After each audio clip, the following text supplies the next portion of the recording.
اور نمبر 2 جادو کے سبب سے بانجھپن پیدا ہوتا ہے. اب جادو کی وجہ سے جو بانجھپن ہوتا ہے عورت کو وہ کیسے ہوتا ہے وہ میں آپ کو بتاؤں. جن عورت کے رحم میں داخل ہوتا ہے اور پھر عورت کے اندر جو بیضے ہوتے ہیں، جیسے مرد کے اندر منی کے اندر انڈے اور کیڑے ہوتے ہیں، ایسے عورتوں کے اندر بھی منی ہوتی ہے، اس کے اندر بھی بیضے اور کیڑے ہوتے ہیں. وہ کیا کرتا جا کے اس کو خراب کر دیتا ہے، تو اس عورت کا پیدائشی جو عمل ہوتا ہے وہ متاثر ہوتا ہے. یا حمل تو ٹھہر جاتا ہے لیکن چند مہینوں کے بعد شیطان کی حرکت سے جو ہے خون جاری ہو جاتا ہے اور اسی کے نتیجے میں حمل جو ہے وہ گر جاتا ہے. اور اس طرح کے کیسز کئی ہوتے ہیں کہ حمل ٹھہرتا ہے لیکن جیسے 2-4 مہینے ہوئے خون جاری ہوا خلاص. یعنی اس طرح سے ہر سال حمل ٹھہرتا ہے. بعض لوگوں نے ہم سے خود بیان کیا کہ ایسا ہوا ہے اور ایسا ہو رہا ہے کہ 2-4 مہینے ہوتے ہیں حمل ٹھہرتا ہے لیکن خون جاری ہوتا ہے حمل گر جاتا ہے، ٹھہرتا ہی نہیں حمل. اور علاج بھی کروا رہے ہیں، علاج بھی نہیں ہو رہا ہے. تو یہ جو ہوتا ہے یہ شیطانی حرکتوں سے ہوتا ہے. اور ظاہر ہے کہ بخاری اور مسلم میں اس طرح کی حدیث موجود ہے کہ اللہ کے رسول صلی اللہ علیہ وسلم نے، جیسے میں نے ابھی بتلایا کہ ابن آدم کے اندر خون کی طرح شیطان جو ہے گردش کرتا رہتا ہے اور وہ چاہتا ہے کہ کس طرح سے ان کو نقصان پہنچائیں. اب اس بانجھپن کا علاج کیا ہے؟ نمبر 1، میں نے جو آپ کو پہلے لیکچر میں آیتیں بتلائی ہیں، ہاں پہلے لیکچر میں جو میں نے آیتیں بتلائی ہیں، بولا کرو ہاں ہوں کیا کرو یار. آپ لوگ تو ایسے بیٹھے ہیں، ایسے کھوئے ہوئے ہیں جیسے کہ ماشاءاللہ تبارک اللہ پہنچے ہوئے ہیں سب اپنے اپنے وطن، ہے نہیں؟ اچھی بات ہے بھائی، اچھی بات ہے، اللہ جزائے خیر دے، ہے نہیں؟ لیکن کم از کم ہمارے ساتھ رہیں، ایسا لگے کہ ہم زندوں میں بیٹھ کر گفتگو کر رہے ہیں، ایسا لگے ماشاءاللہ سب لوگ بیٹھے ہوئے ہیں، ایسا نہ لگے میں صرف بولے جا رہا ہوں آپ لوگ کچھ نہیں. بہرحال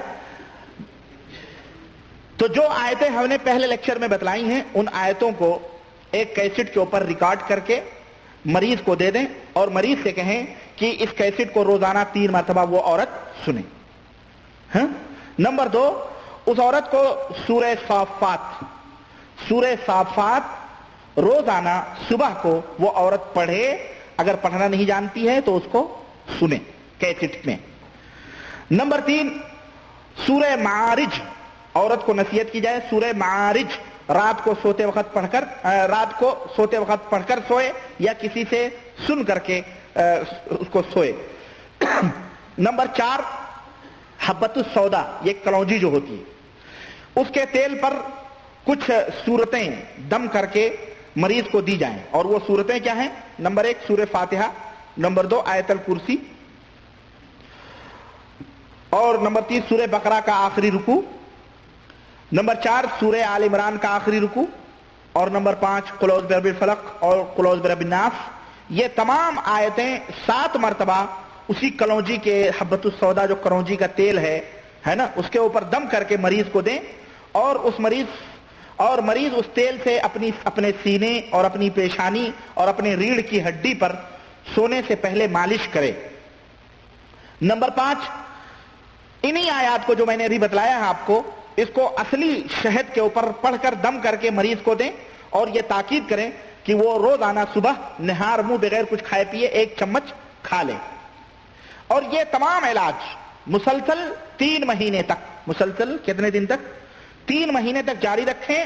اور ساتھ ہی ساتھ اللہ تبارک تعالیٰ کے احکامات، یعنی عورت بے پردہ نہ جائے اور نماز کی پابندی کرے اور قرآن جو ہے خود کو پابند بنائے شریعت مطہرہ کا.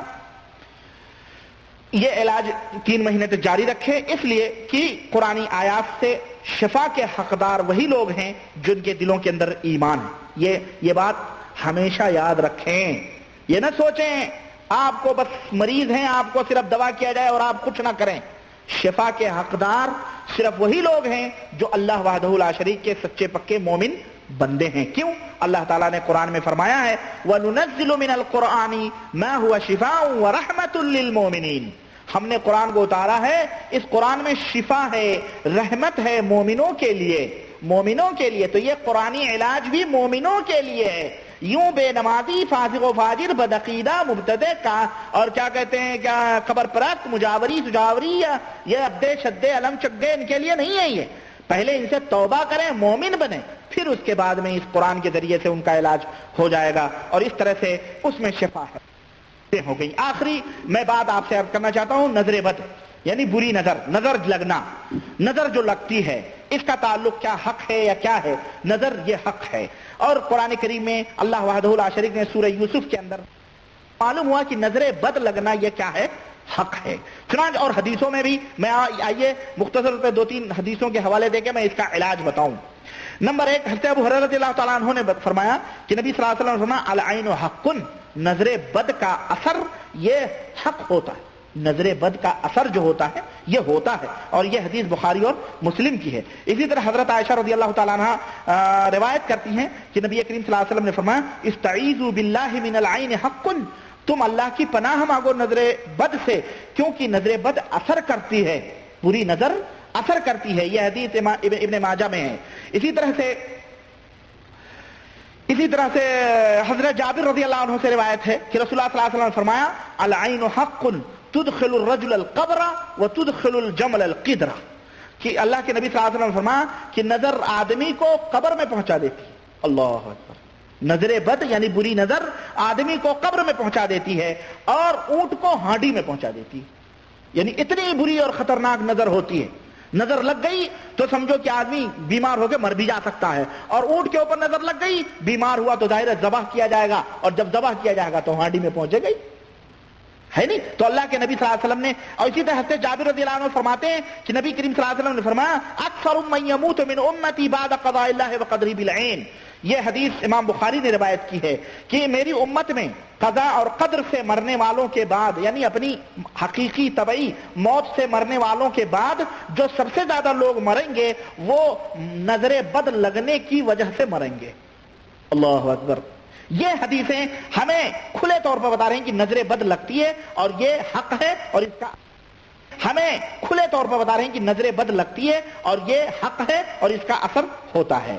آئیے اس کا علاج میں بتاؤں کہ اس نظر بد سے, اچھا چلتے چلتے ایک بات اور بتاؤ, جناتوں کی بھی نظر لگتی ہے, یہ نہیں کہ صرف انسان کی نظر لگتی ہے, جنوں کی بھی نظر لگتی ہے. اور جنوں کی نظر, چنانچہ حضرت ام سلمہ رضی اللہ تعالی عنہا کے گھر میں نبی کریم صلی اللہ علیہ وسلم داخل ہوئے, ایک لڑکی بیٹھی ہوئی تھی تو اس کے چہرے پر سیاہ دھبے اللہ کے نبی صلی اللہ علیہ وسلم نے دیکھے تو آپ نے فرمایا اس لڑکی کی جھاڑ پھونک کرواؤ, اس لڑکی کی جھاڑ پھونک کرواؤ, اس کو نظر لگی ہوئی ہے. یہ حدیث امام بخاری نے روایت کی ہے. تو اسے جناتوں کی نظر لگی ہوئی تھی, صفا کہتے ہیں جن کی نظر لگنا, تو اس لڑکی کو جنات کی نظر لگی ہوئی تھی, کہ اللہ کے نبی نے فرمایا اس کو علاج کرواؤ, اس کو جھاڑ پھونک کرواؤ. تو بہرحال یہ نظر بد کے تعلق سے چند ثبوت تھے, دلائل تھے. کچھ لوگ انکار کریں تو ان کو منہ پہ یہ دلیلیں مار دینا, بولے دیکھو یہ دلیلیں ہیں, تو کیسے انکار کر رہا, قرآن میں حدیث میں موجود ہے یہ دلیلیں. آئیے اس کے کچھ علاج کے طریقے 2-3 میں بتاتا ہوں اور اس کے بعد اپنی بات ختم کرتا ہوں. پہلا طریقہ, نظر لگنے والے کا, نظر کسی کو اگر لگ جائے تو اس کا طریقہ کیا ہے؟ سب سے پہلے پتہ لگایا جائے کس کی نظر لگی ہے, کس کی نظر لگی ہے. اگر نظر لگنے والے کا پتہ چلا جائے تو اس کو پکڑو, اس سے غسل کرو, اور غسل کر چکے تو اس غسل کا پانی ایک ٹب میں جمع کر کے جس کے اوپر نظر لگی ہے اس کے پیچھے سے, سر کے اوپر سے ڈال دیا جائے, اس کے پیٹھ کے اوپر. انشاءاللہ تعالی مریض شفا یاب ہو جائے گا. اس کی دلیل حضرت ابو امامہ بن سہل بن حنف سے روایت ہے کہ ابو سہل بن حنف ایک مرتبہ انہوں نے مدینے میں غسل کیا. اب غسل کرنے کے لیے کنویں کے اوپر انہوں نے کپڑا اتارا, اور ایک صحابی تھے انہوں نے دیکھ لیا ان کو, حضرت عامر ابن ربیعہ, ان کی نظر پڑ گئی. تو اس وقت انہوں نے کہا, جب انہوں نے کپڑے اتارے تو انہوں نے چیخ ماری اور انہوں نے کہا ارے ان جیسا آدمی تو میں نے کبھی نہیں دیکھا, ان کے چمڑے تو کنواری لڑکیوں جیسے ہیں. اتنے خوبصورت تھے وہ, جو چمڑا دیکھے تو بولے ان جیسی پوشیدہ کنواری لڑکیاں جیسے ہوتی ہیں, اتنے خوبصورت چمڑے ہیں ان کے. چنانچہ حضرت سہل اسی وقت وہیں گر پڑے اور بے ہوش ہو گئے, اور سخت قسم کا ان کو بخار آیا.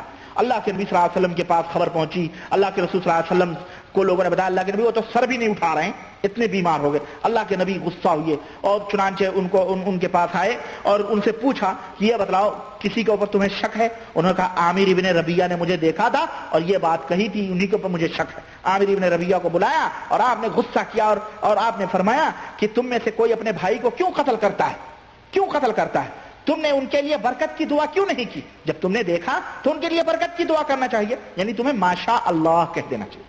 کیا کہہ دینا چاہیے؟